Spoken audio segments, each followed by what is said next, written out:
Hello बच्चों, let's read this question. So this question says, if E dot ds integral is zero inside a surface, that means इसका क्या मतलब है ये आपको बताना है. Alright, तो चलिए इस क्वेश्चन को स्टार्ट करते हैं. So we can write down the key concept of this question. We can write down the key concept of this question. आपको इलेक्ट्रिक फ्लक्स के बारे में बताना है. किसके बारे में? Electric flux. So we can write down electric flux और Gauss law will be the key concept of this question. ठीक है, गॉस लॉ देखिए, इसको बच्चों सर क्या कर लेती है, सिंप्लीफाइज कर लेती है. गॉस लॉ को देखिए हम इसलिए यूज कर रहे हैं. यहाँ पर लिखा है कि इनसाइड इज सरफेस. सरफेस के बारे में हमें बताया नहीं कि सरफेस सिलेंड्रिकल है, स्फेरिकल है, ठीक है, या फिर कोई अदर आर्बिट्ररी शेप में.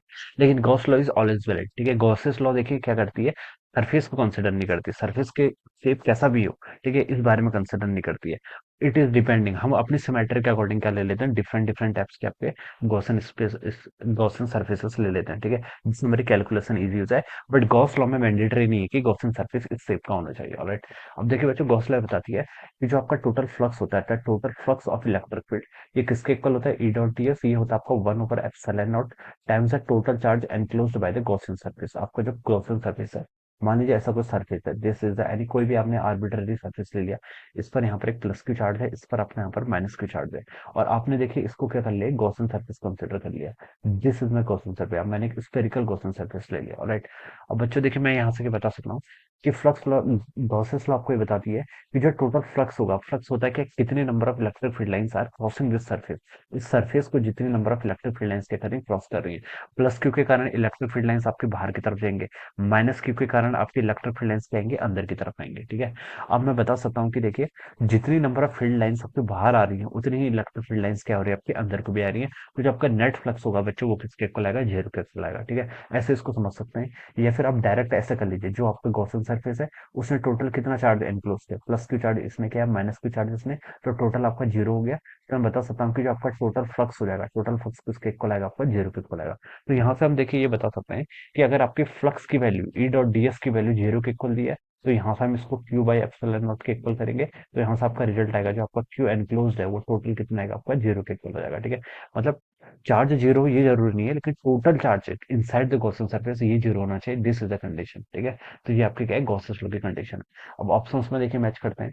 ए पे लिखा है there is no net charge present inside the surfaces. ठीक है, there is no net charge present inside the surface. तो ये आपका ऑप्शन क्या, बिल्कुल करेक्ट है. ठीक है, नेट चार्ज बोल रखा है. ठीक है, there is no net charge. Net charge जो क्यू एनक्लोज है, ये टोटल चार्ज क्या होना चाहिए, जीरो के इक्वल होना चाहिए.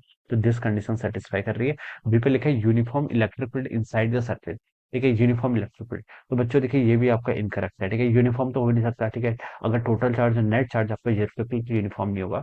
सी पे लिखा है discontinuous field lines inside the surface. ठीक है, discontinuous field lines inside the surface. This statement is also not true. देखिए बच्चों, इस स्टेटमेंट को ना बाउंड्री कंडीशन के थ्रू डिफाइन करेंगे. ठीक है, यहाँ से देखिए आपकी बाउंड्री कंडीशन भी आती है. बाउंड्री कंडीशन ये बताती है कि जो perpendicular component of electric field होता है, ठीक है, ये मान लीजिए बाहर का रीजन है, ठीक है, ये आपका अंदर का रीजन है, सरफेस की बात कर रहा हूँ. ठीक है, तो यहाँ से देखिए, जो आपका normal component of electric field होता है, जिसको हम ऐसा बोलते हैं ई परपेंडिकुलर. ठीक है, ऊपर की तरफ से यानी कि अबव. ठीक है, माइनस आपका ई परपेंडिकुलर बिलो. ठीक है, ये आपका देखिए बच्चों किसके इक्वल होता है, आपका सिग्मा बाय एप्सिलॉन नॉट के इक्वल होता है. ये कंडीशन यहाँ से ड्राइव होता है. ठीक है, this is the boundary condition. अब देखिए ये कंडीशन आपकी क्या होती है, यहाँ से ड्राइव होती है.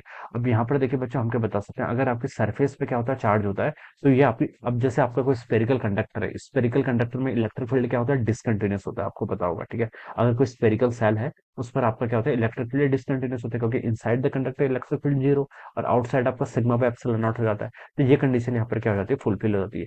लेकिन यहाँ पर क्वेश्चन बोल रखा है कि नेट चार्ज जीरो के इक्वल है, तो ई परपेंडिकुलर अबव और ई परपेंडिकुलर बिलो क्या होंगे, इक्वल होंगे. तो डिसकंटिन्यूटी नहीं होगी. ठीक है, डिसकंटिन्यूअस फील्ड, तो ये आपका ऑप्शन क्या हो जाएगा, सी ऑप्शन इसलिए रॉन्ग है.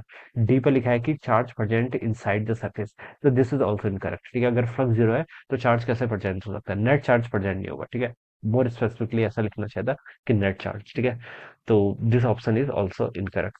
ऑलराइट, तो यहाँ से देखिए, जो इसका मोस्ट अप्रोप्रिएट हो जाएगा ना, फिर वो ऑप्शन ए हो जाएगा. Option A will be the correct answer of this question. So I hope you all understood this concept. All the best and thank you so much.